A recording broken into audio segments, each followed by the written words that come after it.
when the glory comes, it will be ours, it will be ours. Oh, one day, when the war is won, we will be sure, we will be sure. Oh, glory, glory, glory. Oh, glory, glory.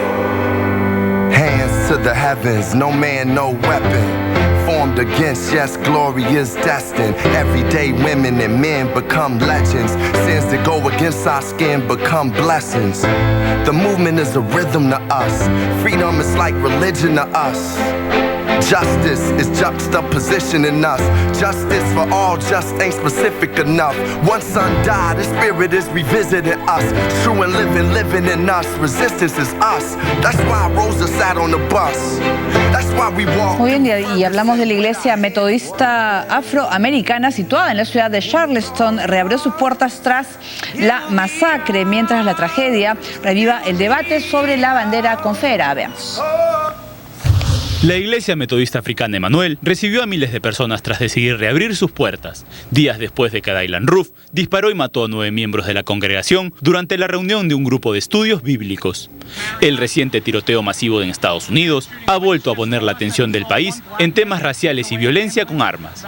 El sábado aparecieron fotografías en un sitio de internet que muestran a Roof de 21 años posando con un arma y parado frente a un museo militar confederado y a casas de esclavos en una plantación. Los investigadores tenían conocimiento de las publicaciones, que incluyen un manifiesto racista, y están tomando medidas para verificar su autenticidad.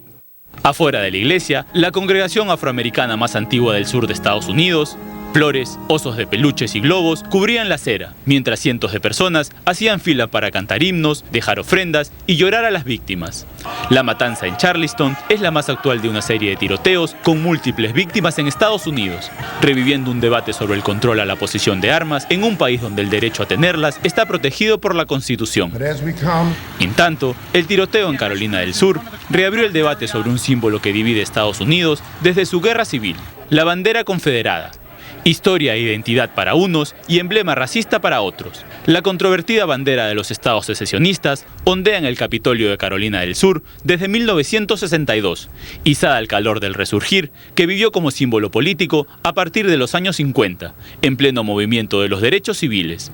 Hoy, 5 días después de la masacre, su presencia en el Parlamento estatal irrita, indigna y ofende a numerosas personas.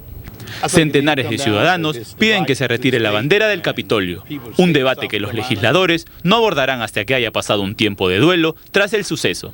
La bandera confederada fue la única del Capitolio de Carolina del Sur que no se colocó a media asta tras la matanza, en claro contraste con los estandartes federales y estatales, erigidas en la cúpula del Parlamento. Finalmente, el presidente Obama brindó una particular entrevista en una radio online, a menos de una semana del ataque en Charleston. Estados Unidos todavía no ha superado su historia de racismo, afirmó el presidente norteamericano, que utilizó un término peyorativo para reforzar su argumento. En la entrevista, el mandatario intervino en el debate sobre la raza y las armas, abierto tras el arresto de un hombre blanco por el asesinato racista de 9 feligreses negros en una iglesia de Charleston, Carolina del Sur. Los comentarios de Obama se produjeron durante un encuentro con el cómico Marc Maron para su popular podcast de contenidos online, donde se emplea con frecuencia lenguaje desafinado. El mandatario ofreció el encuentro el viernes en el estudio que tiene Maron en su garaje de Los Ángeles. Muy bien, pues tanto hemos hablado en el informe de la bandera confederada, pero podemos tratar sobre su contexto histórico. Es la bandera, estamos hablando pues, y hay que remontarse a 150 años atrás, durante la guerra de secesión del norte y el sur. El norte, que estaba a favor pues de que las personas sean libres, y el sur, en los cuales pues habían las grandes plantaciones de algodón y que tenían esclavos negros. Claro, es una bandera que para empezar, no es stricto sensu la bandera que siempre se iza. Digamos, había varias banderas. Esta era la bandera que usaban las tropas cuando iban a combate, pero la bandera propiamente de lo que pretendió ser un Estado distinto a los Estados Unidos, para ellos fue una guerra internacional mientras duró, no una guerra civil, era ligeramente distinta, con una franja blanca.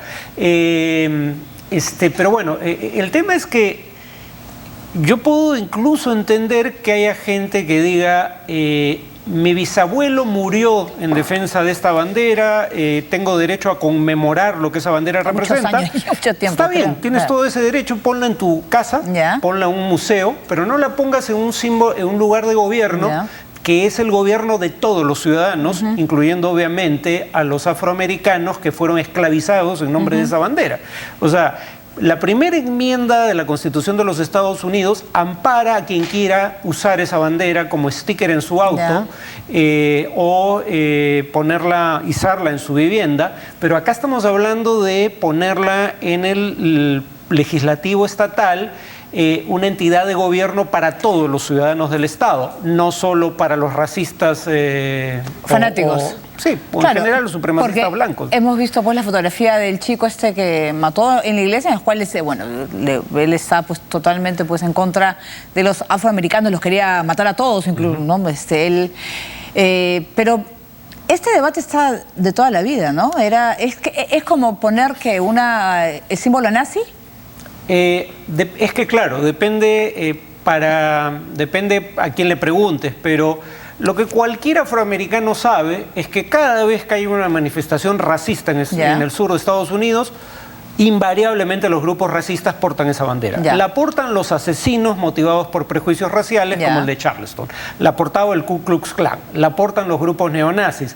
La asociación con la supremacía blanca es tan obvia como para no poder ser negada. Tú puedes alegar que además de todo eso, esa bandera representaba un modo de vida en el sur que tú crees defendible. Bueno, nuevamente, esa es tu opinión particular, tú tienes derecho a portar esa bandera según la primera enmienda a la Constitución de los Estados Unidos. Lo que no tienes derecho es a exigir que todos le rindan pleitesía.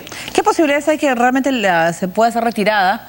Pero no solamente es la bandera, hay que retirar los prejuicios. O sea, 150 años después de que el sur pues se acabó la esclavitud, continúan los problemas. O sea, y eso lo ha reconocido Barack Obama.